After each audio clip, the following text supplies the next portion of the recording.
সাউদাকে খুঁজে পাওয়ার আজ পঞ্চম দিন। সাদাফকে হসপিটাল থেকে নিয়ে আসা হয়েছে একদিন পরে। এই কয়েকদিন সবাই তাকে অনেকভাবে বুঝিয়েছে, তার কাছে পুরো বিষয়টা ব্যাখ্যা করতে চেয়েছে, কিন্তু সাউদা কোনো কথা শুনতে নারাজ। তার মনে অভিমানের বিশাল পাহাড় হয়েছে। এই পাহাড় ভাঙা এতটা সহজ হবে না। সাফনও আবার তাকে বেশি তেল মারেনি, কারণ সে জানে এখন সাউদাকে যতই বলা হোক না বা বোঝানো হোক, সে আজেরাই জেদ ধরে বসে থাকবে। তাই সে ঠিক করেছে সে এখানেই থেকেই সাউদার অভিমান ভাঙাবে। যতদিন সাউদা মানবে না, সেও হত দিয়ে তার কাছেই পড়ে থাকবে। সাউদার ভাইরা, তার ভাবি, রাত্রি সবাই চলে গেছে। কি থেকে গিয়েছে শুধু সাফন। তারা যাওয়ার আগে একটা পর্যন্ত বলেছে সাফন বাসায় না যাক, সে তার বাবার বাড়ি আছে, সেখানেও যেতে বলে সকলে। কিন্তু সাউদা বলে, আমি একজন শিক্ষিত নারী, তাছাড়া আমার বিয়ে হয়ে গেছে। আমি কেন আমার বাচ্চাদের নিয়ে বাপ ভাইয়ের ঘাড়ের উপর বসে খাবো? এমন না আমি উপার্জন করতে অক্ষম। তোমরা সকলে চলে যাও, আমি কিছুদিনের মধ্যে সকলকে নিয়ে ঢাকায় শিফট করব। কিন্তু তার আগে নিজের একটা উপার্জনের পথ তৈরি করি, তারপর আমি ঢাকায় ফিরবো। সকলের মন খারাপ করে চলে যায়। সাউদা পুনরায় তার আগের রুটিন মাফিক কাজ শুরু করে, কিন্তু এই জায়গায় এখন একটু পরিবর্তন এসেছে। বাচ্চাদের একটা কিন্ডারগার্টেনে ভর্তি করানো হয়েছিল কিছুদিন আগে, যদিও তারা ছোট পড়ার জন্য তেমন চাপ দেওয়া হয় না, কিন্তু সাউদা চায় তারা যাতে আস্তে আস্তে করে পড়াশোনার প্রতি আগ্রহ হয়ে উঠুক। আগে বাচ্চাদের কিন্ডারগার্টেনে দিয়ে আসতো আয়েশা বা সাউদা, কিন্তু এখন এই কাজটা করে সাফন। সাফন তাদের সাথে একই বাসায় থাকে না, কিন্তু তাদের বাসার কাছাকাছি একটা হোটেলে উঠেছে। সকালে বাচ্চাদের নিয়ে হই হুল্লোড় করে কিন্ডারগার্টেনে যায়, আবার নিউ আসে হই হুল্লোড় করতে করতে। এই কয়েকদিনে বাচ্চারা বাবার নেওয়াটা হয়ে গিয়েছে। কথায় কথায় বাবাকে তাদের চাই। সাউদা মাঝে মাঝে একা একাই কপাল চাপড়ায় তাদের এই অমূল্য পরিবর্তন দেখে। কেমন পল্টিবাজের দল, বাপকে পেয়ে মাকে ভুলে যাচ্ছে। একদিন বিকেলে সাউদা সুভা বায়না ধরে তারা বাবা মায়ের সাথে পার্কে যাবে। সাফওয়ান তো এক পায়ে রাজি। তার বাচ্চারা তার কাছে আবদার করলে সে যতক্ষণ না পর্যন্ত সে আবদার পূরণ করতে পারছে, ততক্ষণ পর্যন্ত সে শান্তি পায় না। সাউদা এক কথায় মানা করে দেয়। সে বলে পার্কে যেতে হলে একজনের সাথে যাও, হয় বাবা নয়তো মা। পাড়া প্রতিবেশীরা অচেনা একটা ছেলের সাথে তাকে দেখলে কুষা রটাতে সময় নেবে না। তারা তো আর জানতেই চাইবে না মা লোকটা তার কি হয়।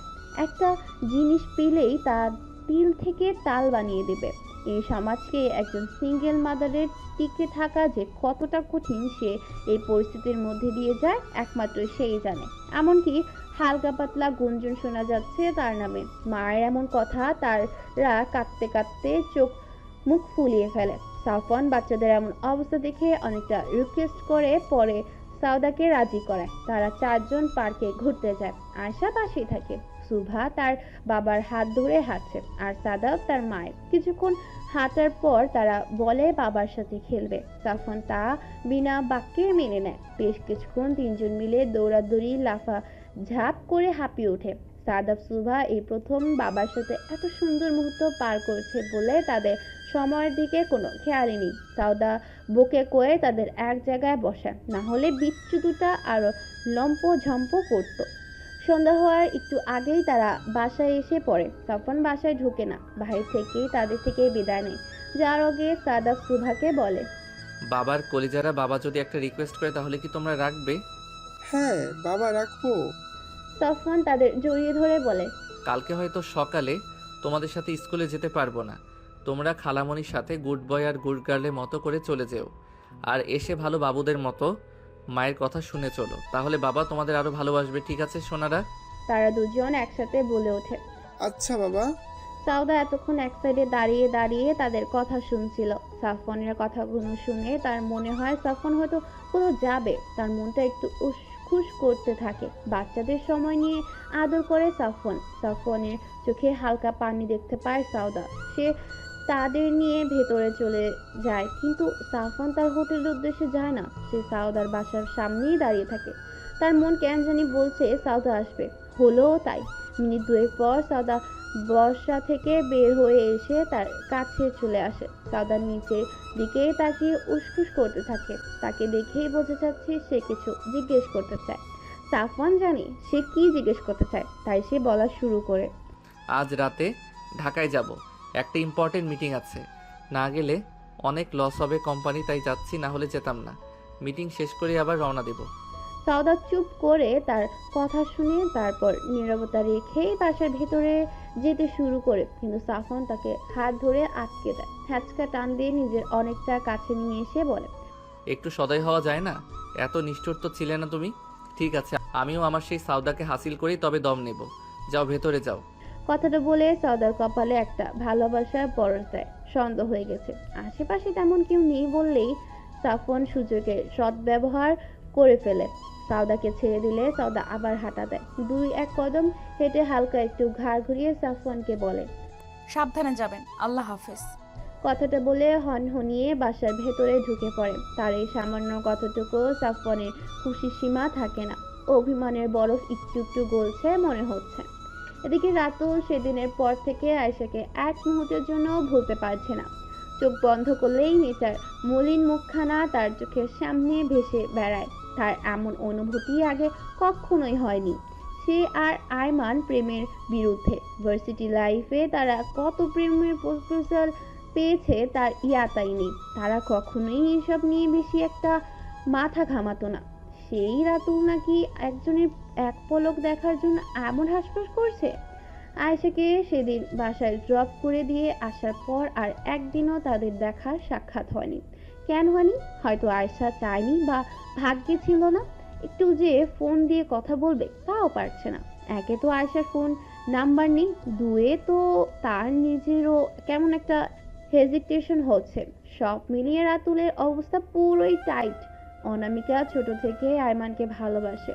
আয়মানকে নিয়ে তার ভাবতে প্রচন্ড ভালো লাগতো। তার কথা মনে পড়লে অনামিকার মুখে একটা মিষ্টি হাসি ফুটে উঠতো। ছোট্ট ছিল তখন তো আর এই ভালোবাসা বুঝতো না।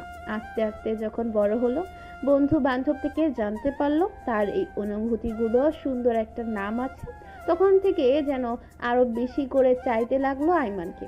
সবই ঠিক ছিল, মাঝখান দিয়ে সাউদার নিখোঁজের ঘটনাটা সব উলটপালট করে দেয়। সাফওয়ানের দ্বারা আঘাত পেয়ে সাউদা নিখোঁজ হয়ে যায়।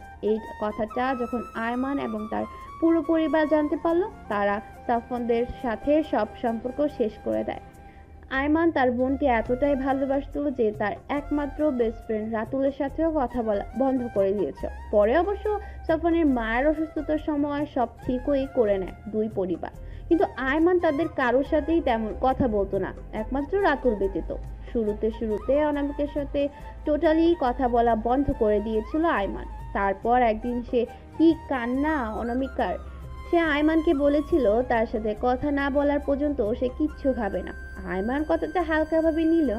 অনামিকা তাকে দেখিয়েছিল 3 দিন পর্যন্ত পানি ব্যতীত কিচ্ছু খায়নি। চতুর্থ দিন মাথা ঘুরে পড়ে গিয়ে মাথা ফাটিয়ে ফেলেছিল। আয়মান তার এমন পাগলামি দেখে তখনই বুঝতে পেরেছিল কি জটিল। অনামিকার এমন পাগলামি সহ্য করতে না পেরে শেষে তার সাথেও কথা বলা শুরু করে, কিন্তু কখনোই ভালোভাবে কথা বলতো না, সবসময় ধমকের উপরই রাখে। এটা করবার না, ওটা করবা না, এইভাবে চলবে, ওই ছেলের সাথে কেন কথা বলছো, কত কত রেস্ট্রিকশনের উপর সে যে অনামিকাকে রাখে। অনামিকাও তাকে ভালোবেসে মুখ বুজে সব সহ্য করে নেয়। বড্ড ভালোবেসে কিনা মেয়েটাকে তাকে। লাস্ট 2-1 বছর ধরে আয়মানও তার জন্য কিছু একটা ফিল করা শুরু করে। যখন সে বুঝতে পারে এই ন্যাকামির বস্তাকে ভালোবেসে ফেলে, তারপর থেকে আরো কঠোর হয়ে গেছে তার প্রতি। কারণে অকারণে তাকে ধমকায় আয়মান। তার কথা ভাবলো যখন একবার বেশি ফেলেছি, বিয়ে তাকেই করব, কিন্তু তার আগে একটু পরীক্ষা করে দেখি ভবিষ্যতে কতটা সহ্য করে সংসার করতে পারবে। পরের দিন ফজরের নামাজ পড়ে জায়নামাজেই বসে আছে সাউদা। তার বুকের ভেতর কেমন ধড়ফড় করছে, অস্থির অস্থির লাগছে। হঠাৎ করে কোরআন শরীফ করতে গিয়েছিল, এই অস্বস্তির জন্য পড়তে পারছে না। আয়েশা তার এমন ছটফটানি দেখে বলে, কি হয়েছে আপু? জানি না রে, বুকের ভেতর কেমন একটা করছে, অস্থির লাগছে। আয়েশা তার হিজাব খুলে দিয়ে ছোট্ট টেবিল ফ্যানের সামনে গিয়ে বসে দেয়। তার ধারণা সাউদা হয়তো প্রেশার বেড়ে গিয়েছে, তাই মনে লাগছে। কোনো কিছুই সাউদার শান্ত করতে পারছে না। তার এই ছটফটানির মধ্যেই সূর্য উঠে যায়। আস্তে আস্তে বেলা বাড়তে থাকে, সেই সাথে সাউদা ছটফটানিও। সকাল 8টার দিকে রাতুল তাকে ফোন করে। এত সকালে ফোন করায় সাউদার বুকে একটা চিট দেয়। সে তাড়াতাড়ি করে ফোনটা রিসিভ করে। তারপর মিনিট দুয়েক পার হয়ে যায়। আয়শা তখন তার পাশেই বসে আছে। হুট করে সাউদা বসা থেকে শুয়ে পড়ে। আয়শা আপু বলে চিৎকার করে তার কাছে গিয়ে তাকে ডাকতে থাকে। দেখে সাউদা অজ্ঞান হয়ে গেছে। সাউদার ফোনটা হাতে নিয়ে দেখে রাতুল এখনো লাইনে আছে। তার ফোনটা কানে নিয়ে জিজ্ঞেস করে, কি হয়েছে ওইখানে? কি এমন বললেন যেটা শুনে আপু অজ্ঞান হয়ে গেল? ভাইয়া অ্যাক্সিডেন্ট করেছে। কথাটা শুনে আয়েশার হাত থেকে ফোনটা পড়ে যায়। পিট পিট করে চোখ খুলে সাফওয়ান। মাথাটা বেশ ভার হয়ে আছে। সে যে কেবিনে আছে সেটার জানালার পর্দাগুলো দিয়ে রাখায় বোঝা যাচ্ছে না এখন দিন নাকি রাত। রুমে অবশ্য লাইটে জ্বালানোই আছে। সাফওয়ান তার ভালো হাতটা উঁচু করে নিজের মাথা স্পর্শ করতে চাইল, কিন্তু হাতটাও কেমন ভারী ভারী লাগছে। মনে হচ্ছে কেউ একজন তার হাতটা আষ্টে পৃষ্ঠে জড়িয়ে ধরে আছে। সে তার ঘাড় ঘুরিয়ে বাম হাতটার দিকে তাকায়। আয় হায়, একে দেখছে। সে কোনো স্বপ্ন দেখছে না তো? সাউদা তার বেডের পাশেই টুলে বসে আছে বললে ভুল হবে। সে সাফওয়ানের বাম হাতটা নিজের হাতের মুঠো নিয়ে ধরে সেই হাতের সাথে মাথা ঠেকিয়ে ঘুমিয়ে আছে। সাউদা এখানে কেন? আর তাকে এমন বিধ্বস্তই বা লাগছে কেন? সাফওয়ান একটু নড়াচড়া করলে সাউদার ঘুমটা ভেঙে যায়। সাউদা চোখ খুলে সাফওয়ানের দিকে তাকালে দেখতে পায় সাফওয়ানও তার দিকেই তাকিয়ে আছে। হুট করে ঘুম ভেঙে যাওয়ায় সে প্রথমে বিষয়টা ধরতে পারে না, কিন্তু যখন বুঝতে পারে সাফওয়ানের জ্ঞান ফিরেছে, সে ঝাঁপিয়ে পড়ে সাফওয়ানের বুকের ওপর হামাও করে কাঁদতে থাকে। সাফওয়ান হতভম্ব হয়ে যায় সাউদাকে এইভাবে কাঁদতে দেখে। সে তাড়াতাড়ি করে উঠে তাকে জড়িয়ে ধরতে চায়, কিন্তু ডান হাতের ব্যথায় আর শরীর দুর্বল থাকার কারণে পারে না। তাই বাম হাত দিয়ে জড়িয়ে ধরে তাকে শান্ত করার বৃথা চেষ্টা করে। বেশ কিছুক্ষণ কান্না করার পর সাউদা একটু শান্ত হয়, কিন্তু কান্না এখনো থামেনি। সাফওয়ানের বুকে মাথা রেখে এখনো ফুপিয়ে ফুপিয়ে কাঁদছে। সাফওয়ান তার সাথে একটু মজা নেওয়ার জন্য বলে, এমনি তো বলো ভালোবাসা আর নেই, তাহলে সামান্য একটা অ্যাক্সিডেন্ট করেছি বলে এমন মরা কান্না কাঁদছো কেন? মনে হয় মরে টরে গেছি। কথাটা শেষ করতে না করতেই সাউদা সাফওয়ানের বুকে ভয়াবহ এক কামড় দেয়। সাফওয়ান দাঁত মুখ খিঁচে তা সহ্য করে নেয়। নিজের সম্পূর্ণ রাগ মিটিয়ে তারপর মুখ তুলে সাউদা দেখে সাফওয়ান চোখ বন্ধ করে মুখ খিচিয়ে রেখেছে। সে বুঝতে পারে কামড়টা ভালোই লেগেছে, তাই কামড়ের জায়গা আবারও চোখ ছুঁয়ে দিতে থাকে। বেশ কিছুক্ষণ নিজের আদর দিয়ে সাফওয়ানের বুক থেকে সরে তার মুখের দিক কাছে গিয়ে নিজের মুখ আনে। চোখে এখনো অশ্রু টলমল করছে। সিক্ত গলায় বলে, এত না বাচ্চাদের ভালোবাসেন? এই তার নমুনা। বাচ্চাদের রেখেই চলে যাচ্ছিলেন, একবারও তাদের কথা মাথায় আসেনি। যদি এমন ভালোবাসায় বেঁচে থাকেন তাহলে লাগবে না আপনার ভালোবাসা, আমিই যথেষ্ট তাদের জন্য। সাফওয়ান বুঝে যায় সাউদা ইনডাইরেক্টলি কার কথা বোঝাতে চাচ্ছে। সে নিজের বাম হাতটা সাউদার গালে রেখে আলতো করে স্লাইড করতে থাকে। তারপর ধীর স্থির কণ্ঠে বলে, শুধু বাচ্চাদের প্রতি ভালোবাসাটা দেখলে বাচ্চার মাকে যে তার চেয়েও হাজার গুণ বেশি ভালোবাসি সেটা দেখতে পেলে না। ভালোই হয়েছে অ্যাক্সিডেন্ট করে, মরে যেতাম। ভালোবাসার মানুষের চোখে নিজের জন্য ভালোবাসা না দেখতে পাওয়ার চেয়ে মরে যাওয়া ভালো। সাউদা সাফওয়ানকে আর বলতে দেয় না, তার হাত দ্বারা মুখ চেপে ধরে। তারপর বলে, আপনি স্বামী হিসাবে 100-তে 100 হলেও প্রেমিক পুরুষ হিসাবে একদম শূন্য। বিয়ের আগেও আমি ভালোবাসার একটা স্বীকার করেছিলাম। মেয়ে হয়েও আমি আগে প্রপোজ করেছিলাম। তার কিছুদিন পরেই তো আমাদের বিয়ে হয়ে গেল। প্রেমটা আর হলো না। আর না হয় আমি একটু রাগ করে আছি। আপনি একটু প্রেমিক পুরুষ হয়ে মানাতে পারলেন না আমাকে? একটু চেষ্টা করলেন। যেই দেখলেন আগের মতো সহজে সফলতা ধরা দিচ্ছে না, তখন ভীতুদের মতো পালিয়ে চলে যেতে চাচ্ছিলেন। আপনি একজন ভীতু পুরুষ সাফওয়ান। সাউদা ছল ছল চোখে কথাগুলো বলে। সাফওয়ান ভেবে দেখে সাউদার কথাগুলো মিথ্যা বলেনি। বিয়ের আগেও সাউদাই সব এফোর্ট দিয়েছিল সম্পর্কে।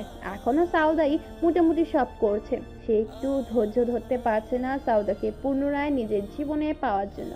তার অ্যাক্সিডেন্টটা নিজের গাফলতির জন্যই হয়েছে। সে সাউদার বিষয়টা নিয়ে অনেক বেশি ডিপ্রেসড হয়ে গাড়ি চালাচ্ছিল। আশেপাশে তার তেমন খেয়ালই ছিল না। তারপর হঠাৎ গাড়ির হর্নের আওয়াজে ধ্যান আসলে দেখে তার বিপরীত দিক দিয়ে একটা বড়সড় ট্রাক তার দিকেই ধেয়ে আসছে। সে তাড়াতাড়ি করে গাড়িটা ট্রাকের সামনে থেকে ঘুরিয়ে নেয়, কিন্তু শেষ রক্ষা আর হয় না। গাড়িটা গিয়ে একটা বড় গাছের সাথে ধাক্কা খায়। ফলস্বরূপ সে আজ এখন হসপিটালে শুয়ে আছে। সাফওয়ান সাউদার গালে হাত রেখেই বলে, আমি অধৈর্য, আমি অস্থির, আমি অশান্ত, কিন্তু কার জন্য এত সব? তোমার জন্যই তো। তুমি প্লিজ আর শেষবারের মতো আমাকে একটা সুযোগ দাও, আমার জীবনে ফিরে আসো। কথা দিচ্ছি আমি তোমার মন মতো হয়ে দেখাবো। আমাদের সন্তানদেরও লাগবে আমার জীবনে, আর আমার সন্তানদের মাকেও লাগবে। I beg on you Sauda, please come back to my life. Sauda সাফওয়ানের চোখের দিকে তাকিয়ে দেখে সেই চোখ জোড়ায় হাজারো আকুতি মিনতি তাকে ফিরিয়ে পাওয়ার। একদিন এই চোখেই তার প্রতি সাফওয়ানের বিরক্তি অনীহা দেখেই তো সাউদা তাকে ছেড়ে চলে গিয়েছিল। আজ সেই চোখ জোড়ায় নিজের জন্য এত ভালোবাসা দেখে সাউদা কি আর তাকে ফিরিয়ে দিতে পারে? একদমই পারে না।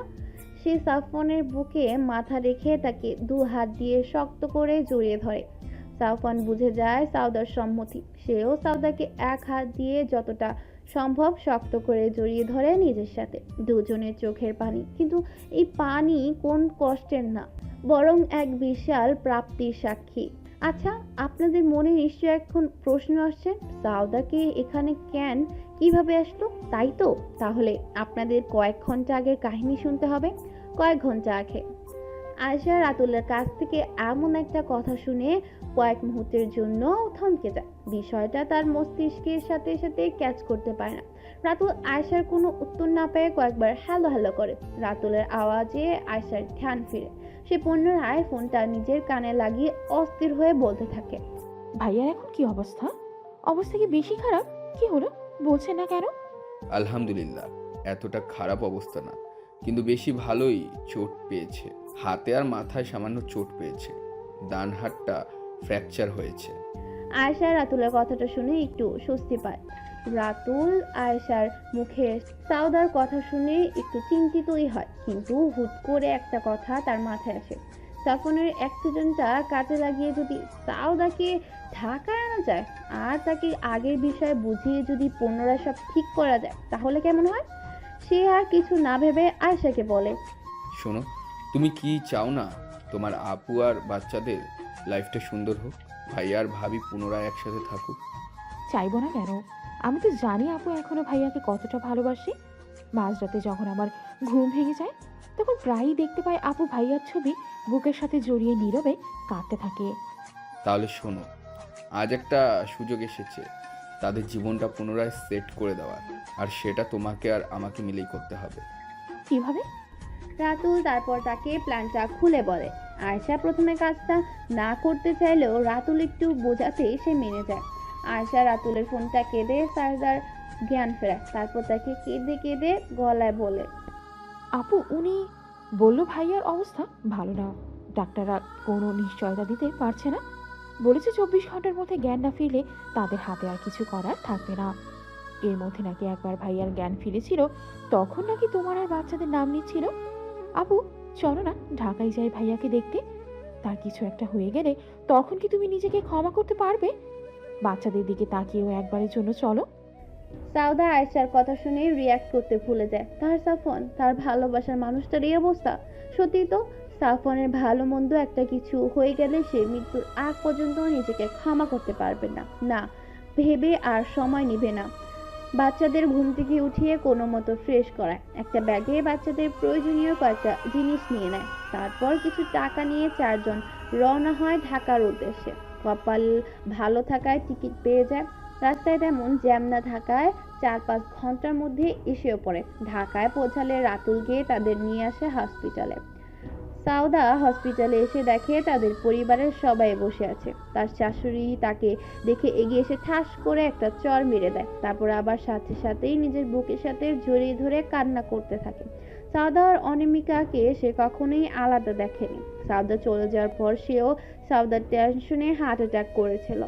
পরিবেশ একটু শান্ত হতে আয়মান রাতুল তাকে সব সত্যিটা বলে। এটাও বলে সাফওয়ান ওই দিন কেন মন ব্যবহার করেছিল। সবটা শুনে সাউদা ভীষণ ভেঙে পড়ে। সাউদা যখন সাফওয়ানের কথা জিজ্ঞেস করেন তখন জানতে পারে সাফওয়ান মোটামুটি ভালোই, চোট পেয়েও ডাক্তার তার হেলথ সম্পর্কে এমন কোনো হুঁশিয়ারি দেয়নি। সে রেগে মেগে আয়শাকে কিছু বলতে গেলে আয়শা চট করে রাতুলের পেছনে গিয়ে লুকিয়ে পড়ে। রাতুল অবস্থা গতিবেগ দেখে সাউদাকে বলে দেয় তার প্ল্যানের কথা। সকলে তার এমন প্ল্যানের বাহবা দেয়। সাউদাও আর কিছু বলতে পারে না, কিন্তু আয়েশার সাথে মিছে মিছে রাগ করে মুখ ঘুরিয়ে রাখে। বর্তমান সাফওয়ান তাকে ঢাকায় আসার কথা জিজ্ঞেস করলে সাউদা তাকে রাতুলের এই সব প্ল্যানের কথা বলে। সাফওয়ান তো হাসতে হাসতে শেষ। একটু পর সকলে আসে সাফওয়ানের সাথে দেখা করতে। বাচ্চারা এসে বাবাকে অসুস্থ দেখে কান্না করতে শুরু করে। সাফওয়ান আর সাউদা অনেক কষ্টে তাদের শান্ত করে রাতুল আর আয়েশার সাথে বাসায় পাঠিয়ে দেয়। সাউদা এখনো মিছে রাগ নিয়ে আয়েশার সাথে কথা বলে না। হসপিটালে সাউদা থাকে, একজনের বেশি থাকতে পারবে না রোগীর সাথে, তাই সে থেকে যায়। রাতুল, আয়েশা আর বাচ্চারা এক গাড়িতে করে যাচ্ছে বাসায়। অনামিকা আর সাফওয়ান মা আগেই চলে গিয়েছে। আয়েশা রাতুলকে বলে, আপনার জন্য আপু এখন আমার উপর রাগ করে আছে। আপনি ভীষণ খারাপ। রাতুল ড্রাইভের ফাঁকে আয়েশার দিকে তাকিয়ে দেখে তার চোখে অশ্রু। সে গাড়িটা একটু সাইড করে রাখে, তারপর পেছনে তাকিয়ে দেখে সাদাব সুধা ফোনে কার্টুন দেখতেই বিজি। এই সুযোগে সে চট করে নিজের সিট বেল্ট খুলে আয়েশার দিকে এগিয়ে আসে। আয়েশা অবাক হয়ে হ্যাবলার মতো তার দিকে তাকিয়ে আছে। রাতুল ডান হাতটা এগিয়ে এনে আয়েশার চোখের পানি মুছে দেয়, তারপর আলতো হেসে বলে, তুমি এত বলদি কেন? হ্যাঁ, ভাবি রাগ করে নি, সে তোমার সাথে একটু মজা নিচ্ছে। আসার সময় আমাকে বলে দিছে তোমাকে যেন অনামিকার সাথে ঘুমাতে দেই।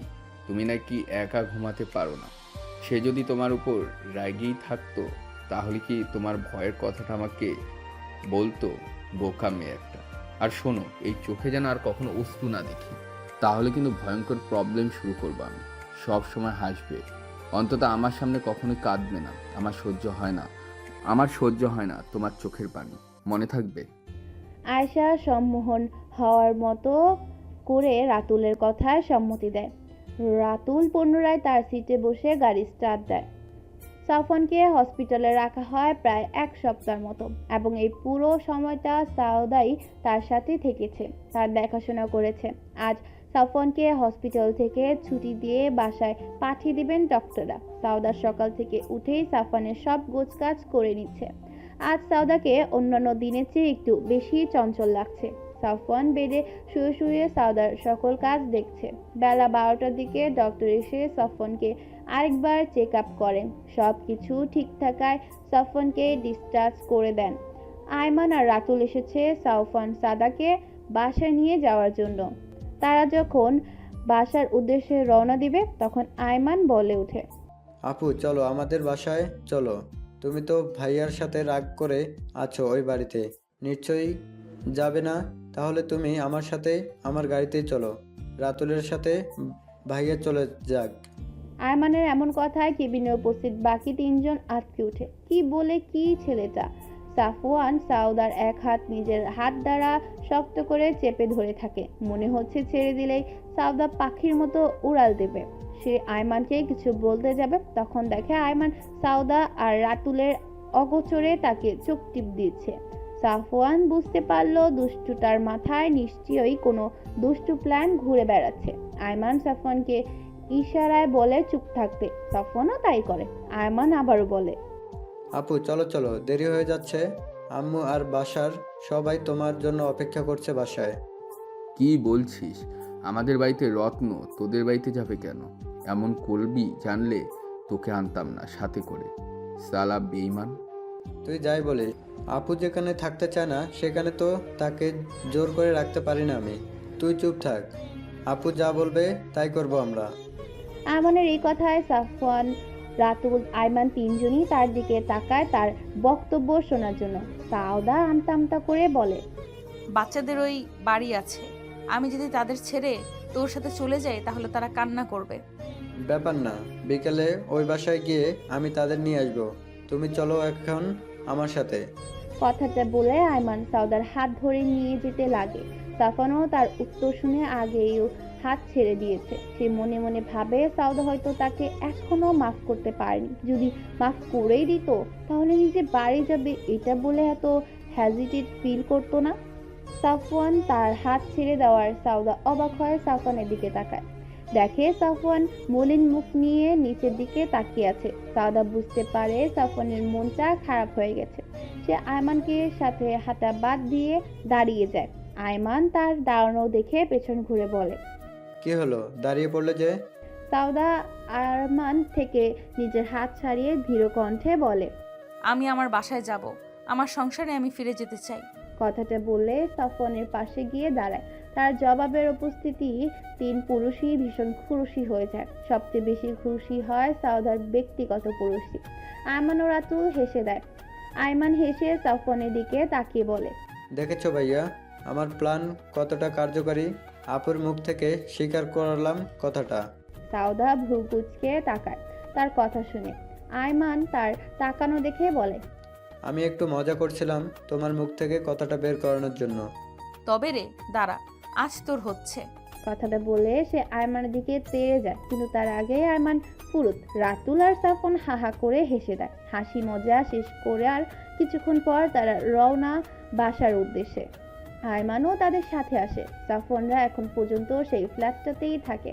নিজেদের বাড়ি করা হয়েছে তাদের অনেক আগেই, কিন্তু তাদের বাড়ির লক্ষ্মী নেই। তারা কিভাবে সেই বাড়িতে গিয়ে থাকবে?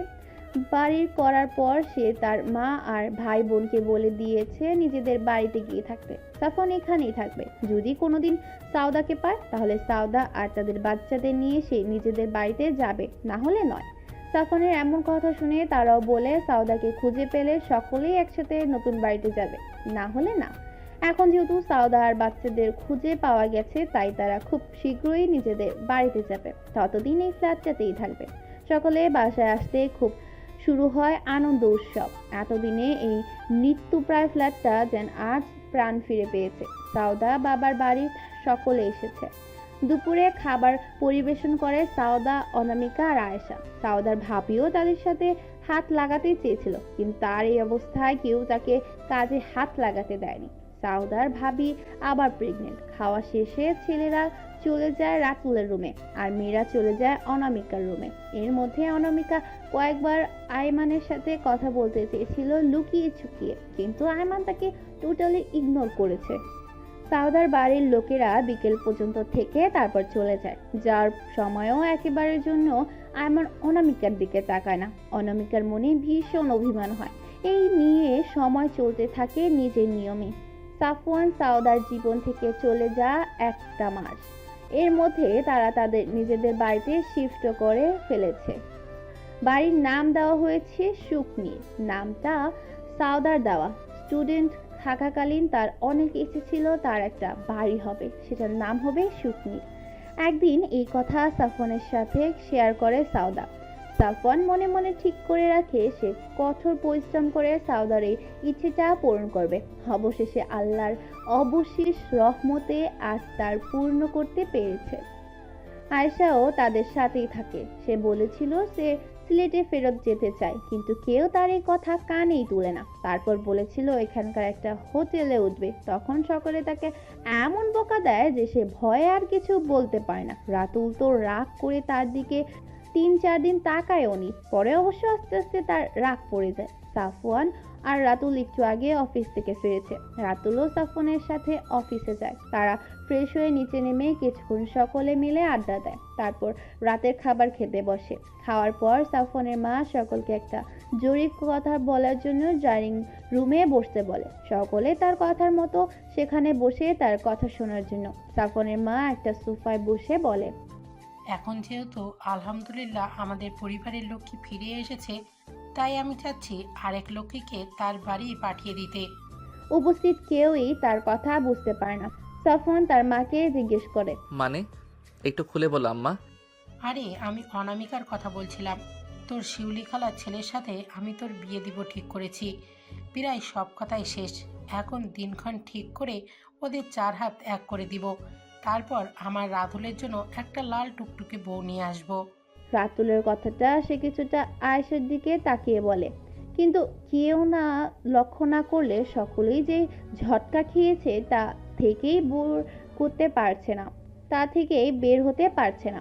অনামিকা দৌড়ে নিজের রুমে চলে গিয়ে থাম করে দরজা লাগিয়ে আটকে দেয়। সকলে তার এমন কাজে অবাক হয়ে যায়। সাফনের মা বলে, আরে নিজের বিয়ের কথা শুনে লজ্জা পাচ্ছে হয়তো, তাই চলে গিয়েছে।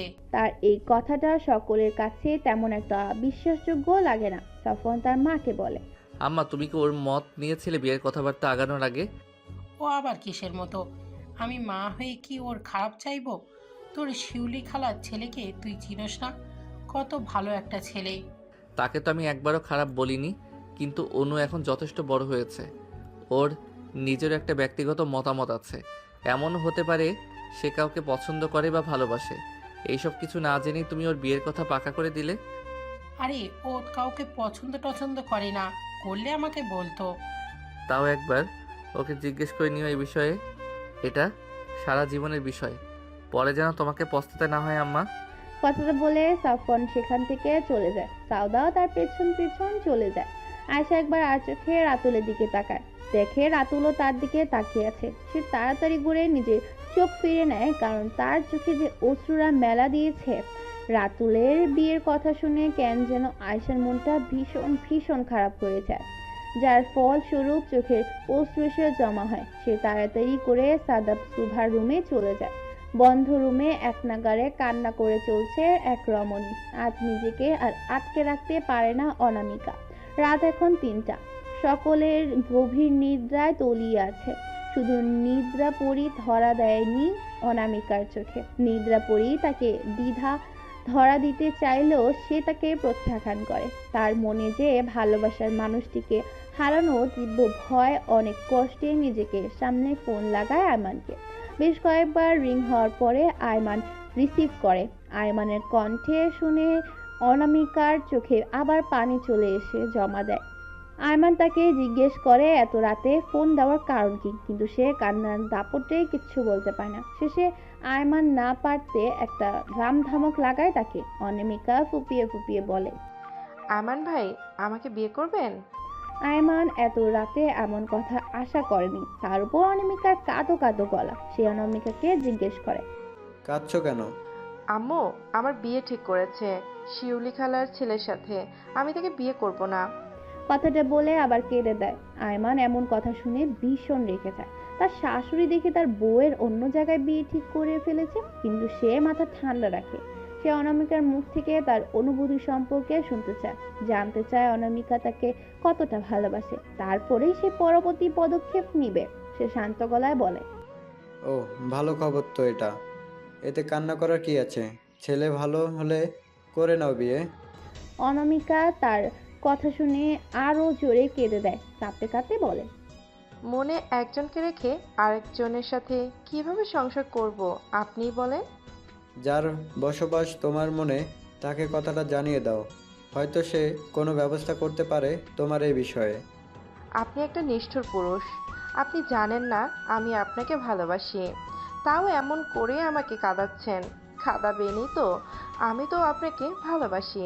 আপনি তো আর আমাকে ভালোবাসেন না। ঠিক আছে, লাগবে না আপনার ভালোবাসা। আম্মু যার সাথে বিয়ে ঠিক করেছে তার সাথেই আমি বিয়ে করব। আল্লাহ হাফেজ। কথাগুলো বলে খট করে ফোন কেটে দেয় অনামিকা। তারপর রাগে ফোনটা ফ্লোরে ছুঁড়ে মারে। ফোনটা কয়েক খণ্ড হয়ে মেঝেতেই পড়ে থাকে। অনামিকা কাঁদতে কাঁদতে একসময় ঘুমিয়ে পড়ে। এদিকে আয়মানের ঠোঁটে হাসি ফুটে ওঠে। অবশেষে তার ভীতু পিয়সী স্বীকার করেছে তাকে ভালোবাসার কথা। এখন যত তাড়াতাড়ি সম্ভব তাকে নিজের নামে করে নিবে আয়মান। যেভাবেই হোক, লাগলে তুলে নিয়ে গিয়ে কোর্ট ম্যারেজ করে রাখবে। তখন তো আর কেউ তাদের না মেনে পারবে না। না, কালই কিছু একটা ঘটাতে চলবে সে। প্রিয় দর্শক বৃন্দ, ভিডিওটি দেখার জন্য অনেক অনেক ধন্যবাদ। আমাদের এই ভিডিওটিতে একটি লাইক দিলে আর আমাদের এই ছোট্ট চ্যানেলটিকে সাবস্ক্রাইব করে আমাদেরকে সাপোর্ট করলে আমরা নতুন নতুন ভিডিও আপলোড করার অনুপ্রেরণা পাবো। আমাদের চ্যানেলটি সাবস্ক্রাইব করে আমাদের সাথে জুড়ে থাকুন এবং এইরকমই ভিডিও দেখতে থাকুন। ধন্যবাদ।